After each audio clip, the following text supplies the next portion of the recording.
Whew, gotta get warm, gotta get warm, gotta get warm.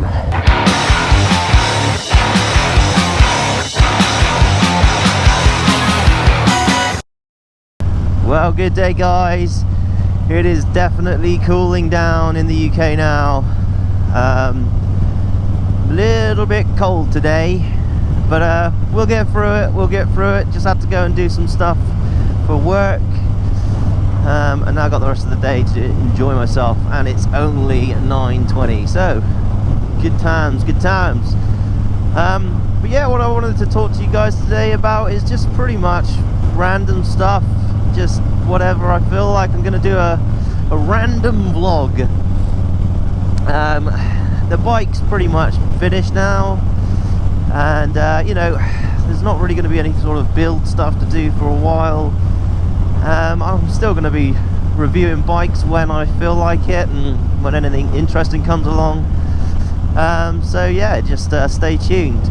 While we're on the topic of reviewing bikes, actually, been told by the lovely guys at Harley Davidson in Bridgewater Riders that they have a 2016 or 2015 Fat Bob, Dyna Fat Bob, and that bad boy has a 117 stage 4 on it, and I am being told it is crazy, and as soon as it's fixed, Mr. Street Bob vlogger is gonna get to go and ride it. And yeah, I have been told it is pretty insane, so yeah, that'll be interesting. On the subject of stage 4s, they also called me over, sort of sat down and had a chat about a stage 4 on this bike. The guys at Riders are pretty interested to do one on one of these new Milwaukee 8s. And yeah, they've asked me if I'd like to do it, and some interesting stuff come out of the conversation actually, because I really want to keep the torque. I'm not so worried about power, to be honest. And the stage 4, you get 120 horsepower, and I think at stage 3 you get about 115, 100 and something like that. And this is all what we've been shown on the Screaming Eagle graphs that they supply on the dynos for Harley Davidson. And yeah, it was quite interesting actually.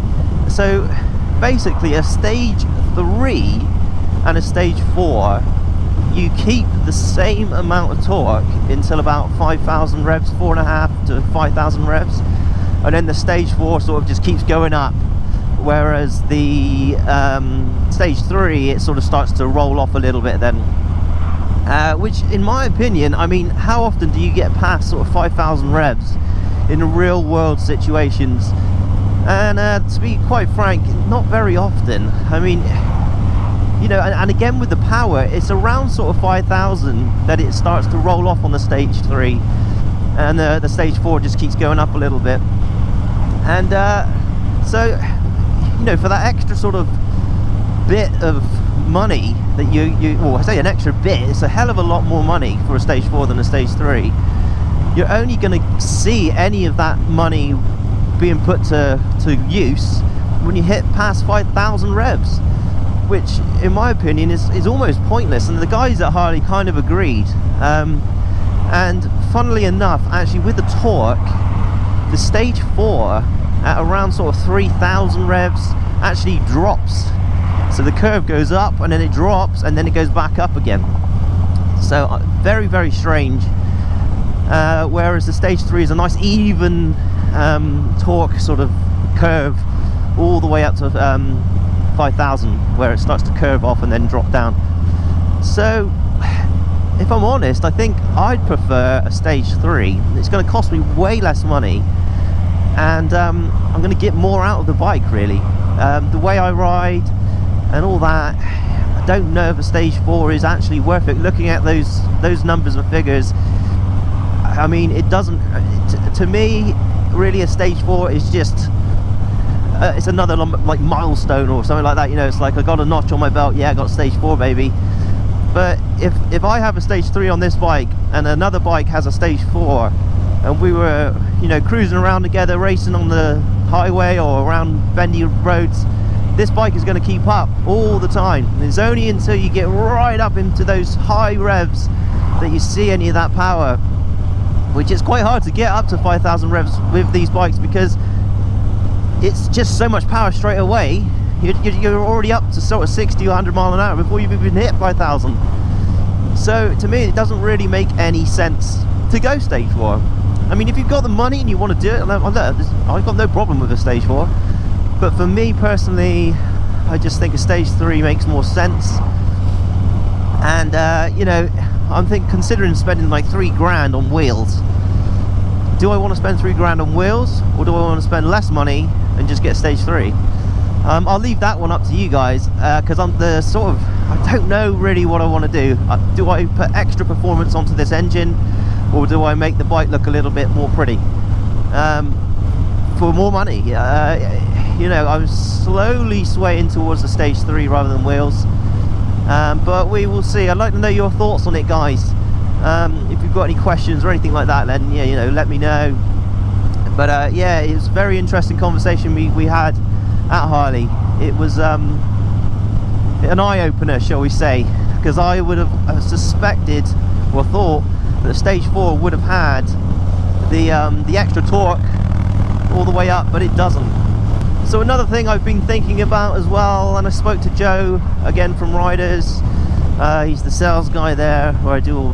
He sorts me out, you know, reviewing bikes and things like that. And you know, he asked me like, what's next? And between you and me, guys, he emailed me a prototype of a set of brake calipers that are only in prototype form at the moment, but as soon as they are ready to go, I think I might get them. And that is upgrading my brakes, because the brakes on the Street Bob are really, you know, they are a letdown. And with this stage 2 now, and if I go with the stage 3, which, let's face it guys, I'll probably end up doing it anyway, because if you don't know me by now, the sort of shit I do, and yeah, the brakes are pretty rubbish on this bike, and I really do think, and the guys at Harley do agree, that an upgrade would be totally worth it. And you know, with safety in mind and all that sort of stuff, I think, you know, that's the way to go. So watch this space, guys, because at some point when these brakes are ready, I'm going to be the guinea pig to try them out, basically, and get them out on the internet. And they're a British made company, or British company, so it's all made from home rather than States for a change. There'll be actually something made in the UK on this bike, which will be a first, I'm sure. So I've seen Blockhead is considering selling his Softaillowrider RS. I think he's crazy, but that's just my opinion. It's his bike, he can do what he wants with it, and it's his channel, and if he wants to do that on his channel, then that's up to him. But I absolutely adore that Softaillowrider RS, and yeah, you know, it's an old dyno, and it just I think it's the best looking Harley have ever made, out of the stock sort of scenario. And you know, performance wise, 110, and you could get away with putting a stage 2 on there, and you've got yourself a beast. Yeah, I'm surprised he's gone down that road. I know he wants to upgrade like an older model dyno, you know, and do that. It's been done a lot, and you know, there's plenty of stuff out there. You know, Bike and Bird is a prime example. He's got an old dyno. I mean, it's not super old, but it's, you know, what, 2016, I think, something like that. And his dyno looks absolutely awesome. I'm not sure he's done too much to the engine, which I think is where Blockhead wants to go with it. I would love to buy a Softaillowrider RS and just keep it stock, put some pipes on it, you know, just stage 1, but just keep it as that and just ride it as a sort of a nice every once in a while bike just to feel cool on it, you know, because that bike is just so cool. I'm just waiting for the day that Harley bring out the Softail Lowrider RS. They get rid of those horrible chrome bars, put some drag bars on it, black everything else out, and you have a proper Softail Lowrider RS. And I think that bike would sell like hotcakes. It's got the big tank, which everyone loves. It's got the analog displays. I mean, it basically looks like a Dyna without the rear suspension showing. I mean, that's pretty much it. And I think Harley are missing something, not releasing that now. I really hope they don't just do like a short 2-year run like they did with the Dyna. But it's bound to happen. It's bound to happen at some point. I gotta say, now winter's here, I'm kind of wishing I had cruise control, because it's funny, even though these gloves are pretty warm, my fingers are numb now, and you know, a bit of cruise control, I could just sort of let my hand off and sort of just relax it for a little bit, because I'm gripping the grips so much. I'm starting to lose the blood circulation in my hands, and yeah, it's very hard to sort of grip on. I know heated grips would help as well, but I'm not going to go down that route. It's no point for me. If I was riding this every day, then 100% I'd be getting the old heated grips. But cruise control, something I might end up getting. I know it's quite easy to install. Just got to take it into Harley and then you plug the bike into their computers and do some sort of magical stuff and sort of sync it up to the bike. But actually installing it and wiring it up is pretty simple, guys. It's literally a plug apparently, and you get the whole new casing, everything. You get the whole new thing, and it's real cheap. In Harley terms, it's real cheap. I think it's about, I'm gonna put it out there and say about 200 quid. For cruise control, I think that's reasonable, considering it is a Harley Davidson part as well. And you know, after riding Keith's Softail the other day, Street Bob, with that cruise control, and seeing how easy it is and how effective it is, the bike doesn't feel out of control. It's so sensitive. When you just touch that brake, it is off. And yeah, I really am going to consider doing that at some point, because today, gripping onto this throttle when you're just cruising at sort of 50 or 60 and you're not moving, you're not overtaking, it's really kind of it'd be nice, more of a relaxing ride, shall we say.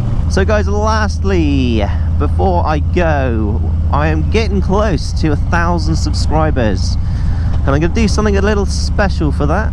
I'm going to have a little special episode about me, about who I am, what I do, and you know, just some information. And so yeah, get your questions ready.